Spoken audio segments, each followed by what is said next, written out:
नमस्कार, मैं अश्विनी दीक्षित और आप देख रहे हैं इंडिया वॉइस। स्वागत है आपका मॉर्निंग वॉइस में। रुक करते हैं हम खबरों की ओर। प्रधानमंत्री नरेंद्र मोदी आज परीक्षा पे चर्चा करेंगे। परीक्षा पे चर्चा के 9वें एडिशन के दूसरे एपिसोड में देश भर से आए छात्रों से मुलाकात करेंगे पीएम मोदी। आपको बता दें कि एपिसोड सुबह 10 बजे से टेलीकास्ट होगा। 6 फरवरी को पहले एपिसोड में मोदी ने दिल्ली स्थित पीएम आवास पर बच्चों से चर्चा की थी। आपको बता दें कि असम के गमछे पहने थे और उनके सवालों के जवाब भी दिए थे। आपको बता दें कि पीएम मोदी ने स्टूडेंट्स को विदेशी चीजें छोड़कर स्वदेशी चीजें अपनाने की सलाह दी थी। साथ ही उन्होंने कहा था कि 25 साल में विकसित भारत बनाने का अपना सपना बनाए। आपको बता दें कि 27 जनवरी को परीक्षा पे चर्चा के 9वें एडिशन का वीडियो रिलीज हुआ था, जिसमें पीएम अलग अलग लोकेशन पर बच्चों से सवाल जवाब करते हुए नजर आए थे।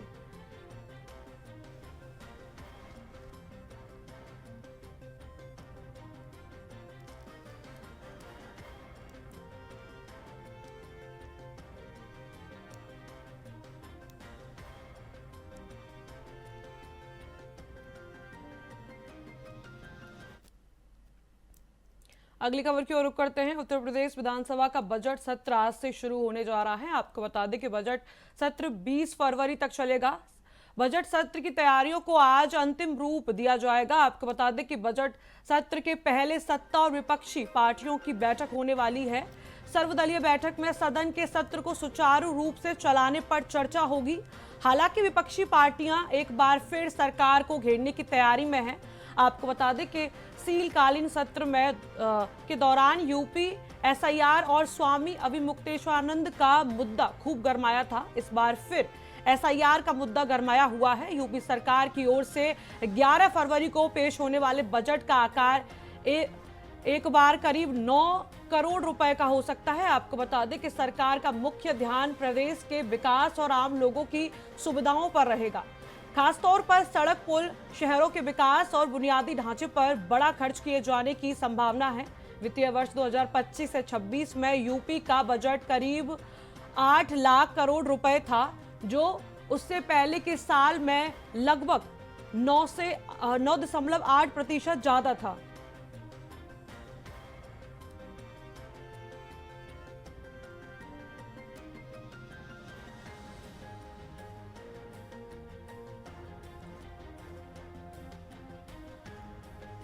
उत्तर प्रदेश विधानसभा का बजट सत्र आज से शुरू होने जा रहा है। आपको बता दें कि बजट सत्र 20 फरवरी तक चलेगा। बजट सत्र की जो तैयारियों को आज अंतिम रूप दिया जा रहा है। आपको बता दें कि बजट सत्र से पहले सत्ता और विपक्षी पार्टियों की बैठक होने वाली है। सर्वदलीय बैठक में सदन के सत्र को सुचारू रूप से चलाने पर चर्चा होगी। हालांकि विपक्षी पार्टियां एक बार फिर सरकार को घेरने की तैयारी में है। आपको बता दें कि शीतकालीन सत्र में के दौरान यूपी एसआईआर और स्वामी अभिमुक्तेश्वरानंद का मुद्दा खूब गरमाया था। एक बार फिर एसआईआर का मुद्दा गरमाया हुआ है। यूपी सरकार की ओर से 11 फरवरी को पेश होने वाले बजट का आकार इस बार करीब 9 लाख करोड़ रुपए का होगा। आपको बता दें कि सरकार का मुख्य उद्देश्य प्रदेश के विकास और आम लोगों की सुविधाओं पर रहेगा।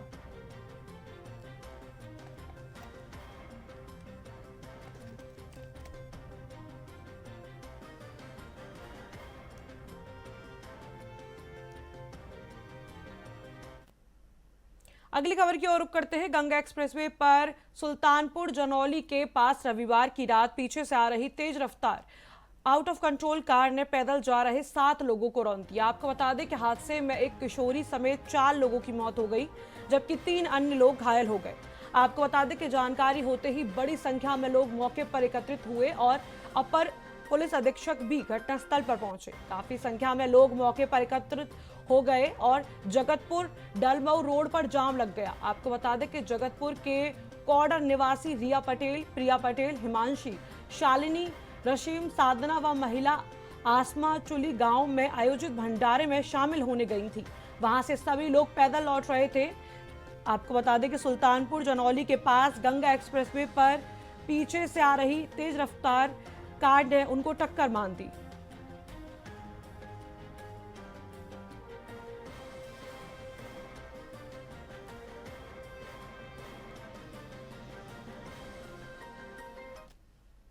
अगली खबर की ओर रुख करते हैं। अमेरिका के साथ हुई ट्रेड डील में भारत को एक बड़ी राहत मिली है। आपको बता दें कि अमेरिकी प्रशासन ने न सिर्फ टैरिफ दर को 50% से घटाकर 18% किया है, बल्कि रूस से तेल इंपोर्ट के कारण पेनल्टी के रूप में लगाए गए 25% टैरिफ को भी वापस करने का फैसला लिया है।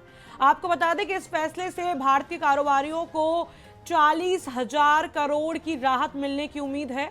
व्हाइट हाउस से जारी आधिकारिक जानकारी के अनुसार 27 अगस्त 2025 से लेकर 6 फरवरी 2026 के बीच अमेरिका द्वारा किए गए जिन इंपोर्ट पर ये पेनल्टी लगी थी उसका रिफंड दिया जाएगा। ये रिफंड अमेरिका के कस्टम एंड बॉर्डर प्रोटेक्शन कानून के तहत जारी किया गया है। भारतीय निर्यातकों को कितना रिफंड मिलेगा ये अभी तक तय नहीं है, क्योंकि रिफंड की राशि अमेरिकी इंपोर्टर्स को दी जाएगी।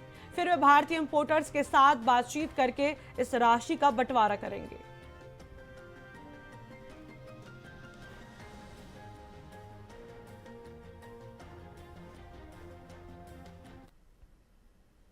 अगली खबर की ओर रुख करते हैं। रायपुर में केंद्रीय मंत्री मनोहर लाल खट्टर ने कहा कि प्रधानमंत्री मोदी के नेतृत्व में जो काम हो रहा है उसी सिलसिले में वित्त मंत्री ने ये 12वां बजट पेश किया है। आपको बता दें कि इस बार 2047 के लिए विजन पेश किया गया है।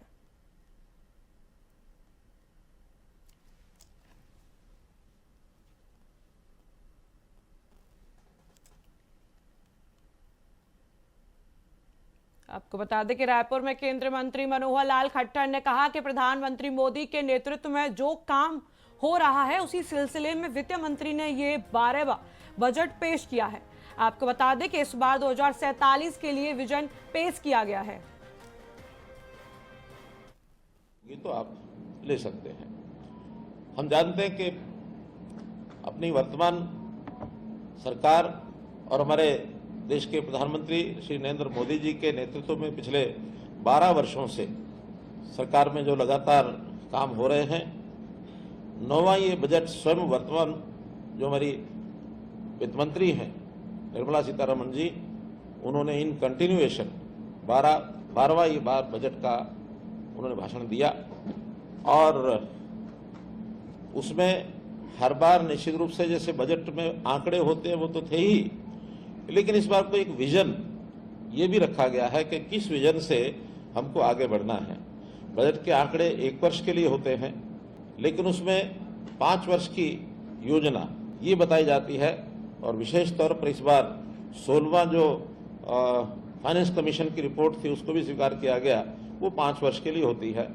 विजन जो है इस बार 25 वर्ष का ये अपने सामने रखा गया है। अगर ठीक 25 वर्ष नहीं कहूँ तो 2047 तक का विजन, कि देश को जब विकसित भारत बनाना है उस समय तक का विजन रखा है।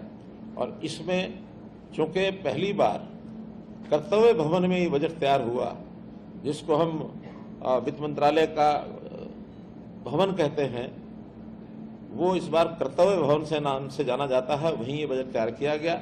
सरकार के जितने भवन हैं आगे वो कर्तव्य भवन से जाने जाएंगे।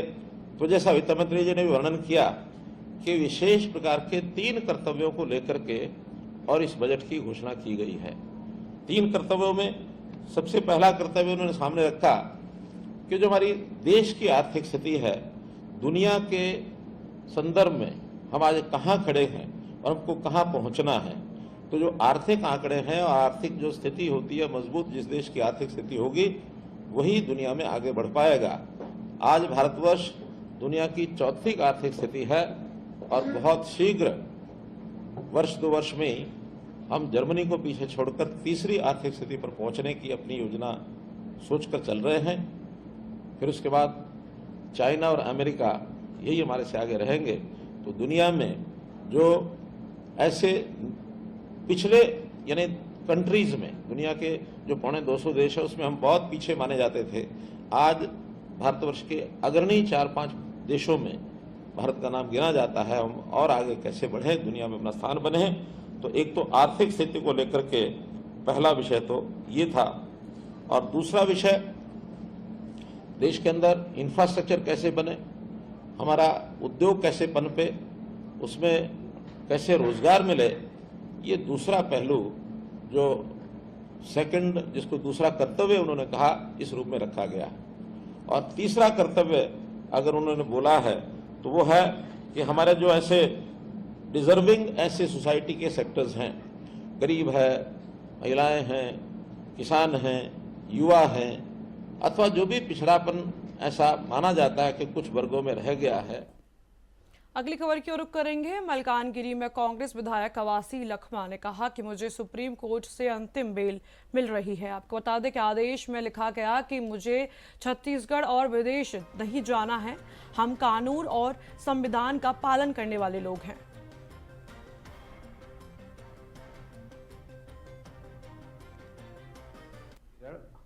एक मैं कांग्रेस पार्टी का छोटा सा कार्यकर्ता हूं।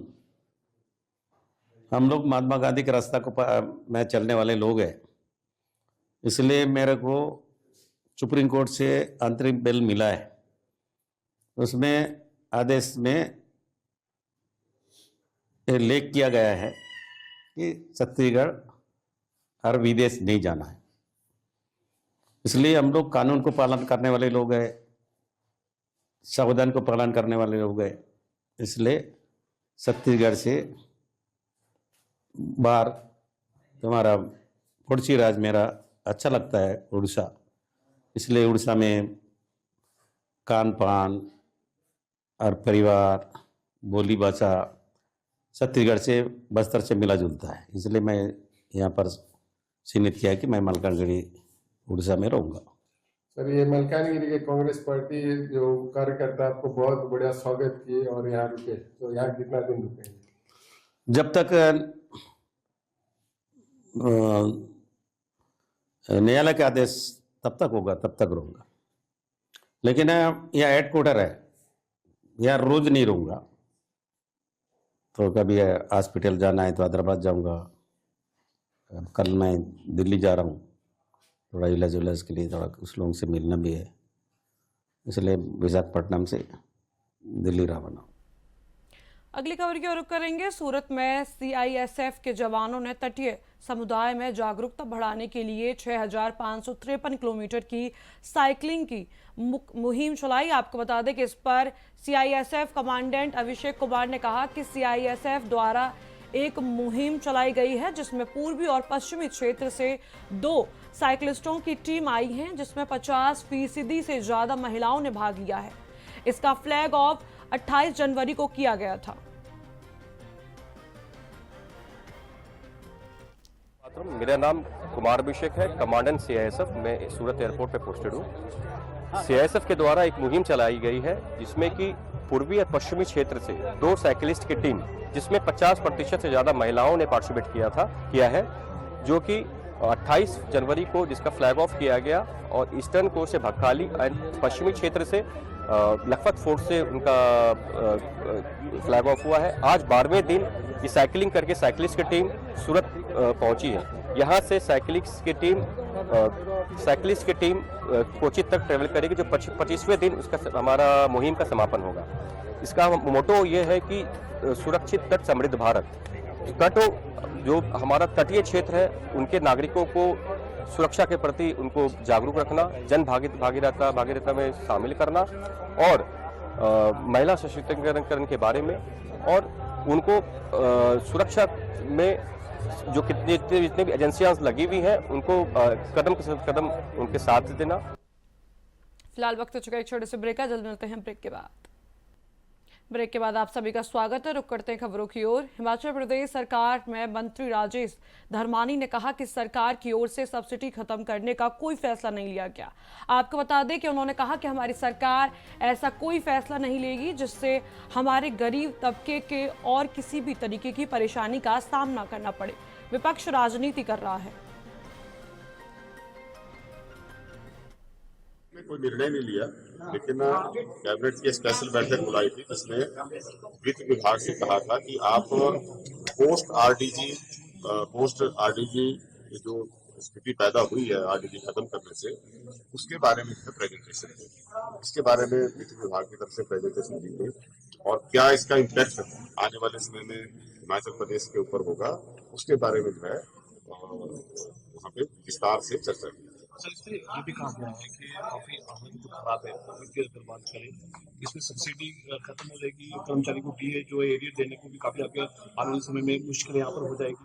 चाहे इनकी यार आयुष्मान की बात करें जो मेडिकल जो सुविधाएं मिलती है ये सब्सिडी आपको मिलेगी HRTC, तो तमाम सारी चीजें सर एक हैरान करने वाली बात है, तो आने वाले समय में काफी चिंताजनक है। पहली बात तो मैं कहना चाहूंगा कि भारतीय जनता पार्टी को तो ये कहने का हक ही नहीं है। जब आरडीजी मिलती थी उनके समय में जीएसटी कंपनसेशन भी मिलता था, उस समय भी उन्होंने एम्प्लॉइज के जो एरियर थे वो नहीं दिए बल्कि उनको डेफर किया और उसकी लायबिलिटी भी जो है हमारी सरकार के ऊपर आई है। दूसरा मैं कहना चाहूंगा कि अभी सब्सिडी खत्म करने का कोई फैसला सरकार ने नहीं लिया है, क्योंकि अभी तक तो ये वित्त विभाग की तरफ से एक वे फॉरवर्ड जो है वो बताया है कि डिफरेंट ऑप्शन है, क्या क्या विकल्प हमारे सामने मौजूद हैं। लेकिन जैसा माननीय मुख्यमंत्री जी ने कहा कि हमारी सरकार कोई ऐसा फैसला नहीं लेगी जिसमें जो खास करके हमारा पूरा सेक्शन ऑफ सोसाइटी है उसके ऊपर कोई विपरीत असर पड़े।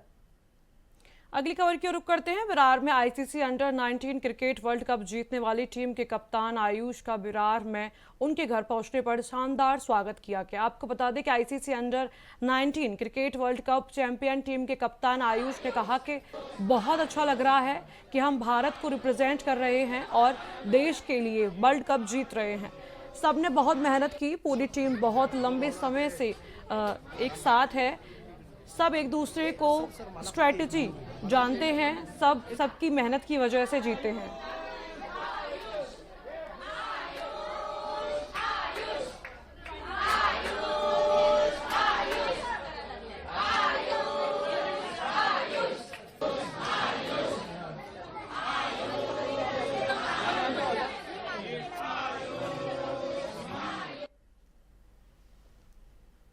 अगली खबर की ओर रुख करते हैं। पटना में जेजेडी प्रमुख तेज प्रताप यादव ने कहा कि मैं बच्चा होने के दावे को खारिज करता हूं।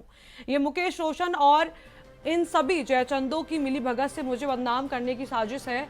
इसकी जांच होनी चाहिए कि आकाश भाटी कौन है जिसका उस लड़की से रिश्ता है। आपको बता दें कि उन्होंने कहा कि इसकी जांच होनी चाहिए, ना कि उस लड़की का उससे किस तरह का रिश्ता है। आपको बता दें कि उस लड़की का उससे किस तरीके का रिश्ता है आकाश भाटी बताएगा। मुकेश रोशन, शक्ति ने और सुनील सिंह सभी जयचंद हैं। मुकेश रोशन और ये सबका मिली भगत से, जयचंदों का मिली भगत से हमको बदनाम करने का साजिश रचा गया, तो हम पूरे तरीके से इसको हम खारिज करते हैं। और जिस तरीके से जो संबंध जो जोड़ रहा है, तो हम ये भी कहना चाहते हैं कि ये भी पता लगाया जाए कि आकाश भाटी कौन है, आकाश गुजर कौन है जिसका उस लड़की के साथ संबंध है। ये चीज पता लगाया जाए ना कि उसका क्या संबंध है उसके साथ, उस लड़की का क्या संबंध है उसके साथ। तो आकाश भाटी बताएंगे जो टी पॉइंट पे गोला रोड में रहते हैं। खन्ना कौन है भाई, ये खन्ना कौन है, क्या संबंध है उसका उससे। तो जयचंदों का नाम लिया तो वही सब जयचंदों का गिरोह है ना चारों तरफ से।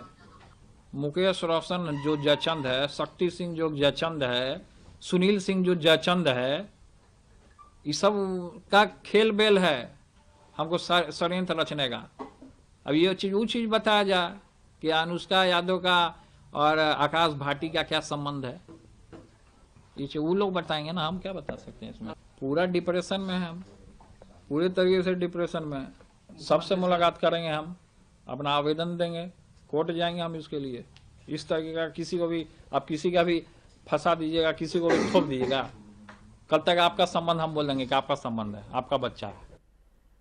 अगली खबर की ओर रुख करते हैं। मिर्जापुर में केंद्रीय बजट 2026-27 पर प्रतिक्रिया व्यक्त करते हुए प्रदेश सरकार के कैबिनेट मंत्री आशीष पटेल ने कहा कि ये बजट समाज के सभी वर्गों के हित को ध्यान में रखते हुए तैयार किया गया है। आपको बता दें कि उन्होंने कहा कि बजट में करदाताओं को और नई भूमिका की अतिरिक्त लाभ देने का प्रयास किया गया है। आपको बता दें कि जिससे मध्यम वर्ग को सीधा लाभ मिलेगा। मंडलीय अस्पताल में अव्यवस्थाओं के सवाल पर मंत्री ने कहा कि अभी बुनियादी तैयारियां की गई हैं, मानव संसाधन की कमी को शीघ्र ही पूरा किया जाएगा। उन्होंने स्पष्ट किया कि न्यूरोलॉजिस्ट, कार्डियोलॉजिस्ट सहित अन्य विशेषज्ञ चिकित्सकों की नियुक्ति की दिशा में कार्य किया जा रहा है। साथ ही कहा कि जिले में मेडिकल कॉलेज, इंजीनियरिंग कॉलेज और विश्वविद्यालय की स्थापना की जा चुकी है। इन संस्थाओं के माध्यम से आवश्यकता के अनुसार अनुरूप मानव संसाधन विकसित करते हुए स्वास्थ्य और शिक्षा व्यवस्था को और बेहतर किया जाएगा। उन्होंने कहा कि जैसे जैसे सुझाव प्राप्त होते रहेंगे उन पर पूरी ईमानदारी और गंभीरता से काम किया जाएगा। तो मैं थोड़ा सा अपना पूरा कर लूं, फिर मैं आपसे जी विषय वस्तु निर्माताओं के लिए रोजगार के अवसर सृजित होंगे। पर्यावरण आधारित पर्यटन हेतु बजट में हिमाचल श्रृंखला, पश्चिमी घाट तथा उत्तर पूर्व में विश्व स्तरीय पर्वत यात्रा पद यात्रा मार्ग का भी इस बजट में प्राविधान किया गया है। ओडिशा, आंध्र प्रदेश, तमिलनाडु, कर्नाटक, केरल के तटीय नेस्टिंग स्थलों पर टर्टल ट्रेल्स मतलब कछुआ सेंचुरी टाइप का, पर टर्टल ट्रेल्स में कई और चीजें भी शामिल होती हैं। अमृत काल का साकार रूप बजट में artificial limbs manufacturing corporation of India को सहायक और जो आजकल जनपद में माननीय अनुप्रिया जी की ओर से जो कैंप्स लग रहे हैं, वैसा ही एलिम्को को सहायक उपकरण निर्माण करने का और ज्यादा विस्तार किया जा रहा है। प्रधानमंत्री दिव्याशा केंद्रों को सुदृढ़ करने तथा दिव्यांगजन वृद्धजन हेतु उत्पादों की उपलब्धता और क्रय के लिए सहायक प्रौद्योगिकी विक्रय केंद्रों की स्थापना करने का समर्थन प्रस्तावित है। जलवायु अनुकूल एवं ऊर्जा आत्मनिर्भरता के प्रति मोदी सरकार की प्रतिबद्धता है। जहां पूर्ववर्ती सरकारें पर्यावरणीय विषयों पर केवल औपचारिक वक्तव्यों तक सीमित रहीं, वहीं मोदी सरकार ने जलवायु अनुकूलता के क्षेत्र में निर्णायक कार्रवाई प्रदर्शित की है। बजट में बैटरियों हेतु लिथियम आयन सेलों के विनिर्माण में प्रयुक्त पूंजीगत वस्तुओं पर सीमा शुल्क छूट का विस्तार, मतलब जो सीमा शुल्क है, एक्साइज ड्यूटी है, उस पर छूट देने का प्रस्ताव रखा गया है। निर्माण हेतु सोडियम एंटीमोनेट के आयात को प्रोत्साहित करने, इसका एक पार्ट जिससे सोलर सेल बनते हैं, सोलर कांच बनते हैं, उस मटेरियल को लाने पे छूट दी गई है। फिलहाल इस बुलेटिन में इतना ही। आप देखते रहिए इंडिया वॉइस।